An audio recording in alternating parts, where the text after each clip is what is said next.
ശബരിമല വിഷയത്തിൽ തെരഞ്ഞെടുപ്പ് കമ്മീഷനെ പരസ്യമായി വെല്ലുവിളിച്ച് ശബരിമല കർമ്മസമിതി തെരഞ്ഞെടുപ്പ് കാലത്ത് ശബരിമല ചർച്ച ചെയ്യുമെന്നും പെരുമാറ്റച്ചട്ടം കർമ്മസമിതിക്ക് ബാധകമല്ലെന്നും കർമ്മസമിതി നേതാവ് സ്വാമി ചിദാനന്ദപുരി പറഞ്ഞു.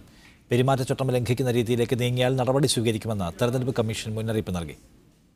ശബരിമല വിഷയം തെരഞ്ഞെടുപ്പിൽ ഉന്നയിക്കുന്നതിനെതിരെ നേരത്തെ തന്നെ ഇലക്ഷൻ കമ്മീഷൻ രംഗത്ത് വന്നിരുന്നു. എന്നാൽ ഇത് തങ്ങൾക്ക് ബാധകമല്ലെന്ന നിലപാടാണ് ശബരിമല കർമ്മസമിതി നേതൃത്വത്തിന്റേത്.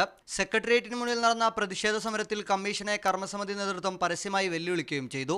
ആ ഉത്തരവ് പുറപ്പെടുവിച്ചത് രാഷ്ട്രീയ പാർട്ടികൾക്ക് ബാധകമാണ് എന്നാരെങ്കിലും വാദിക്കുകയാണെങ്കിൽ കർമ്മസമിതിയെ സംബന്ധിച്ചത് ബാധകമല്ല. കർമ്മസമിതി ഇലക്ഷനിൽ മത്സരിക്കുന്ന പാർട്ടിയല്ല, രാഷ്ട്രീയ പാർട്ടിയല്ല.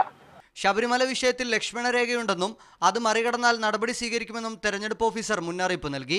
കർമ്മസമിതി വിതരണം ചെയ്ത ലഘുലേഖകളുടെയും പരസ്യബോർഡുകളുടെയും ഉള്ളടക്കം പരിശോധിക്കുമെന്നും മുഖ്യ തെരഞ്ഞെടുപ്പ് കമ്മീഷണർ വ്യക്തമാക്കി.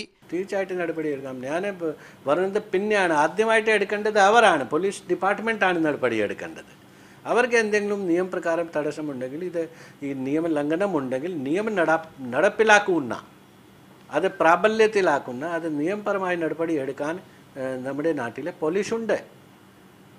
പോലീസിൻ്റെ നടപടി തീർച്ചയായിട്ടും വരും അതിൽ അങ്ങനെ ഉണ്ടെങ്കിൽ. പെരുമാറ്റച്ചട്ടം ലംഘിച്ചാണ് ജയിച്ചതെന്ന് കോടതിക്ക് ബോധ്യപ്പെട്ടാൽ MP സ്ഥാനം ഒഴിയേണ്ടി വരുമെന്ന മുന്നറിയിപ്പും കമ്മീഷൻ നൽകി.